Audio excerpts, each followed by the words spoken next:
Voltamos para o bloco final do programa de hoje sobre as vantagens e desvantagens de trabalhar sem cartão ponto. Nosso convidado é o jornalista e escritor Maurício Oliveira. Bem, Maurício, lendo uma parte do seu livro, eu vi que você tem uma preocupação de colocar para as pessoas, para os curiosos, como é que é o entorno, como é que funciona o entorno, a vizinhança, como a vizinhança, a família, enfim, esse pessoal das proximidades vê o trabalhador autônomo, vê o freela. No meu caso, eu tenho a sorte de ter vizinhos ótimos que me conhecem muito bem, né? Mas, em geral, você sabe que há um preconceito com o trabalho autônomo no sentido de que muita gente imagina que só é freelancer, só é autônomo quem não conseguiu um emprego fixo, né? Porque as pessoas ainda se prendem muito ao sobrenome, né? É o fulano de tal empresa. E confesso que eu mesmo tinha um pouco desse preconceito antes de virar freelancer, né? E, inclusive, no livro tem uma história interessante que eu... contada por um jornalista, Joaquim dos Santos, Ferreira dos Santos, que ele estava entrevistando o grande Otelo uma vez, o grande ator brasileiro, e por telefone, ele trabalhava na Veja, né, o Joaquim, e ele fez uma pergunta que o grande Otelo não gostou muito, e aí perguntou: meu filho, você é freelancer, né? Aí o Joaquim respondeu: não, eu não sou freelancer. E o grande Otelo: mas com uma pergunta dessa você só pode ser freelancer. Então a pergunta que não foi feliz. Então, ele considerou que, quer dizer, para ele freelancer era uma função menor, né? Era Sim. de alguém não apto a exercer aquela atividade. Então, tem um pouco desse preconceito na sociedade e isso, de certa forma, para quem atua como freelancer, em certas situações a gente pode perceber que há uma certa desconfiança sobre... Um exemplo bem prático, né? Eu tenho condições de, numa quarta-feira à tarde, pegar as minhas crianças e ir para o parque. E as pessoas imaginam que isso só pode ser feito por alguém que está de férias, né? Mas se eu faço isso em janeiro, depois faço em fevereiro, depois faço em março, não pode mais ser férias, né? Claro.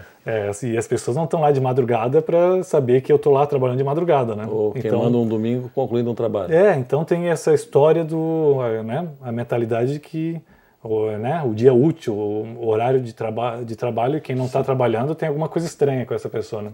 Ainda mais no meu caso que minha mulher muitas vezes sai cedo para trabalhar, cumpre um expediente de trabalho convencional e eu fico em casa. Né? Então, muita gente pode achar que eu sou sustentado por ela. Né? Certo. Mas não é o caso, né? Meus vizinhos todos me conhecem bem, então nesse sentido eu estou muito... tranquilo. Maurício, e a questão dos direitos trabalhistas? Nada de horas extras, nada de adicional noturno, descanso remunerado. Não é uma renúncia muito grande? Não. Dependendo da situação que você consegue montar para a sua vida. Né?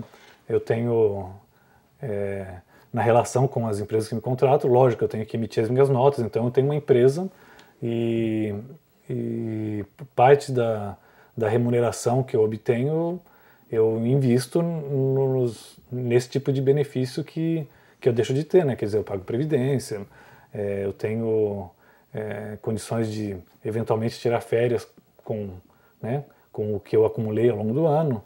Enfim, o trabalho freelancer, em geral, ele já é naturalmente mais bem remunerado, digamos, por hora trabalhada do que... Você tem uma fórmula aí que você construiu para saber mais ou menos quanto é que deve cobrar pelo seu trabalho?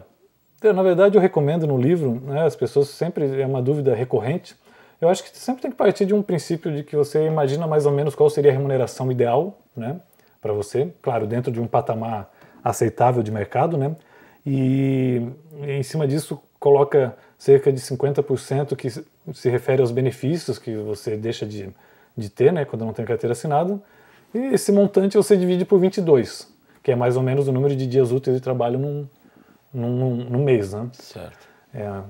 Então você vai obter um valor que é uma referência aproximada para quanto vale o seu trabalho diário.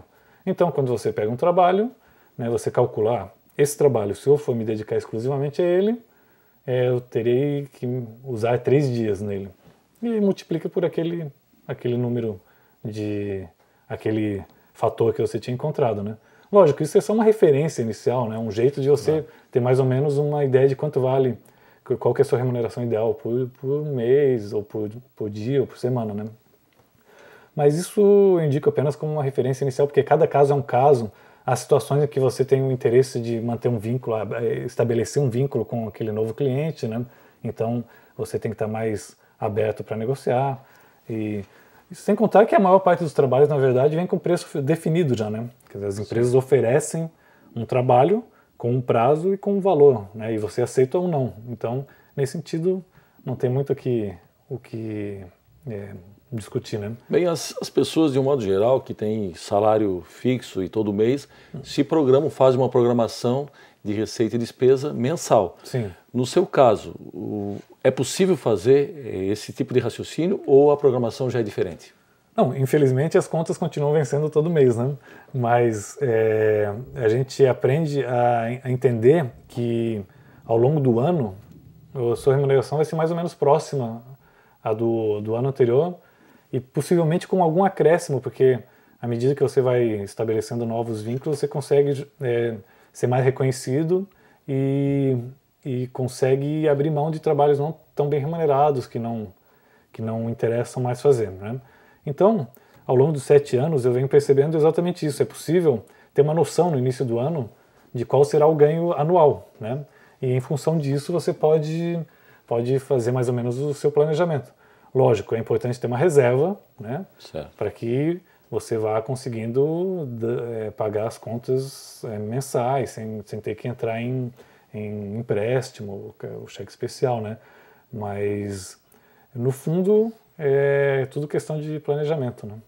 Bem, você gostaria de falar um pouco agora, para fechar o programa, sobre algumas das desvantagens do seu trabalho? Da forma como você faz ele? Olha, eu acho que a grande desvantagem, disparadamente, é que você perde o contato diário com os colegas de trabalho, né? Por mais que hoje existam alternativas de contato, né? E-mail, Twitter, né? MSN, todas essas alternativas, você não tem mais aquele colega para convidar para tomar um café, né? Dar uma relaxada e tomar um café. Então, essa falta do convívio diário, para mim, é a principal desvantagem, né? Então, claro, eu tento recuperar isso de outras formas, né? E convivendo com as pessoas sempre que possível. Mas se há uma vantagem nisso tudo, é essa, talvez a maior, e eu diria quase a única. Muito bem, muito obrigado pela sua entrevista. Obrigado, foi um prazer. Chegamos ao fim do nosso programa. Hoje discutimos as vantagens e desvantagens de quem trabalha por conta própria com o jornalista e escritor Maurício Oliveira. Visite o nosso canal no YouTube. Após a barra é só digitar Justiça do Trabalho SC sem cedilha.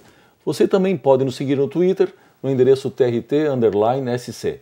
Voltamos semana que vem com mais um tema do seu interesse. Até lá!